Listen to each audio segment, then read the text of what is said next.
What's up? My name is Monika and welcome back to my channel, Comic Cat Creations. So today I'm filming from beautiful Southport, North Carolina, which is pretty much my favorite place in the entire world. And you might actually recognize it from movies and TV shows like Safe Haven, A Walk to Remember, and Under the Dome, and all kinds of other stuff was filmed here too. But today I'm here filming and I'm doing an introduction for this DIY skater dress with the halter style top. And I love this dress. I think it's really cute and it's pretty easy to sew, so I really hope y'all enjoyed the tutorial. And yeah, if you like it, don't forget to like this video and subscribe for more, and I guess I better get out of the sunshine and show y'all how to sew it. For this dress, you'll need about 2 yards of a smooth, stretchy knit fabric, plus a basic tank top to use as a template, and a circle skirt pattern. And if you don't have a circle skirt pattern made already, I show you exactly how to from the 1 minute to 2 minute mark in my easiest circle skirt ever tutorial. Start by folding a portion of your fabric in half and smooth it out, and if you're working with stripes, make sure you always keep them lined up evenly. Then fold the fabric over in the opposite direction so that it's large enough to fit your circle skirt pattern, and now your fabric should have 2 folds along the top edge and then 1 fold along the side. Lay your circle skirt pattern onto the fabric, making sure that the straight edges of the pattern line up with the folded edges of your fabric, then pin it into place and cut along the curved edges so that when you remove the paper and unfold the fabric, you'll have one large continuous circle skirt, which you can set aside for now. To cut out your bodice pieces, start by folding the bottom edge of your tank top up so that it lays where you want the waist of your dress to be, and then fold it in half as well. Now fold a portion of your remaining fabric over, making sure that the stretch of the fabric runs in the direction I have the arrows going, and again, make sure all the stripes are lined up. Lay that folded up tank top onto your fabric so that the center fold of the tank top lines up with the fold of your fabric, and then start cutting along the bottom edge of the tank top, making sure to cut a 1/2 inch below your template to allow for seam allowances, and then cut along the side, again with the 1/2 inch extra. Now instead of cutting out the curved neckline and armhole, we actually need to create a halter shape. So to do this, cut a straight line right above the neckline until you reach the edge of the strap, just like I'm doing here. And then fold that strap out of the way and cut another straight line that connects down to the side of the bodice, so that once you unfold your fabric, you should have a shape very similar to what I have here. To cut out the back panel of the bodice, you literally just need to fold over the top section of the front bodice we just cut out so that you can only see the rectangle shape left over, then lay that piece onto your remaining fabric and use it as a guide to cut out another rectangle so that once you unfold it all, you'll have your front halter piece and your back rectangle piece. To attach them, lay the rectangle onto your front halter piece with the correct sides of the fabric facing together and pin and sew along the sides. And because we're working with stretch fabric, make sure to use a ballpoint needle and sew with either a stretch or a zigzag stitch. My favorite stitch to use with stretch fabric is my machine's straight stretch stitch, which looks similar to a regular straight stitch, but along with the other stretch or zigzag stitches, it actually allows your seams to be stretched, whereas a regular straight stitch would break when stretched.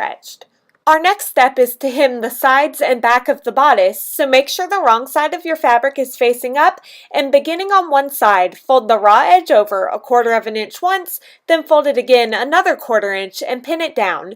Then keep double folding and pinning around to the back of the bodice, and then back up the opposite side. It might take a little maneuvering to get those joints where the front and back are sewn together to lay neatly, but you'll get them. And make sure to leave the top front neckline alone for now because we'll finish it later. Once it's all pinned down, sew to secure the hem into place. And for this I decided to sew with a decorative stretch stitch for a cool little design detail, although you could just use whichever stretch or zigzag stitch you were using before.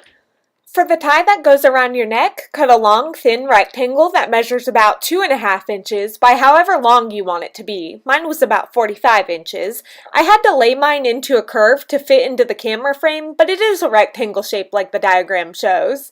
Fold one edge of your tie in half and trim the end at an angle, and then do the same on the other end. Then, making sure you're folding with correct sides facing together, fold and pin the fabric in half along the whole length of the tie, and once it's all pinned, I just had to curve it to fit into the frame again.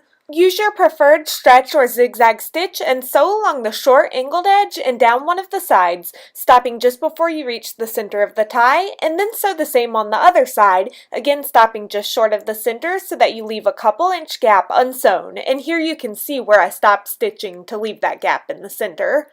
Grab something long and thin like a crochet needle and use it to push the short angled edge up through the tie, pulling it through that gap in the center to turn it right side out, and then do the same on the other end. To close up the gap, just sew right along that edge of fabric for the couple of inches needed to secure it shut, and don't worry if your stitches aren't perfect because that small section will be covered by the dress anyway.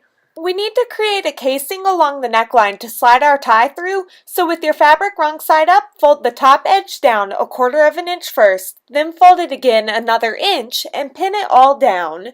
Make sure the casing is big enough for your tie to fit through it, and then stitch along the fold to secure the fabric, and I just used the same decorative stretch stitch that I hemmed with for this. Attach a safety pin to the end of your tie and feed it through the casing so that now you'll have a halter bodice that you'll tie around your neck, and the fabric can even be gathered around the tie to create a cool ruche detail along the neckline. Using a tape measure, find the center front of the waist of the bodice and use a pin to mark this point, then do the same to mark the center back. The side seams represent the sides of your bodice. We also need to equally mark the front, back, and sides of the skirt's waist, so decide where you want the front of your skirt to be, and I measured the center of the pattern to make sure it was even, and then marked the front with a pin. Then I did the same on the exact opposite side to mark the back, and then to find the exact sides, I folded the skirt in half so that the front and back pins were directly on top of each other, and now the edges of the half circle are the sides of the waist. Now to attach the bodice and skirt together, make sure your skirt is inside out and your bodice is right side out, and slide the bodice neck first through the skirt's waist so that the correct sides of the fabric are now facing together. Line up the pins that represent the center back of both the bodice and skirt together and pin them into place. Then match up and pin the center fronts together. And finally, match up the side seams of the bodice to the side pins of the skirt and pin them together as well. So now the waistlines are equally pinned into 4 equal sections, and then you'll just want to pin in smaller increments around the whole waist, which will just make it easier to sew the pieces together. And once you do that, sew them into place using your preferred stretch or zigzag stitch, and now your bodice and skirt are attached.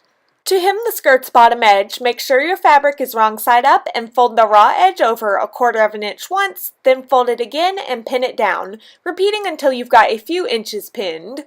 Begin sewing the pinned section of the hem down, and I wound up using a regular straight stitch for this since it's quicker to sew and the bottom hem doesn't need to be stretched at all, but you can use whatever stitch you prefer. And then once you get to the section of fabric that's unpinned, continue by double folding and then sewing a few inches at a time as you go.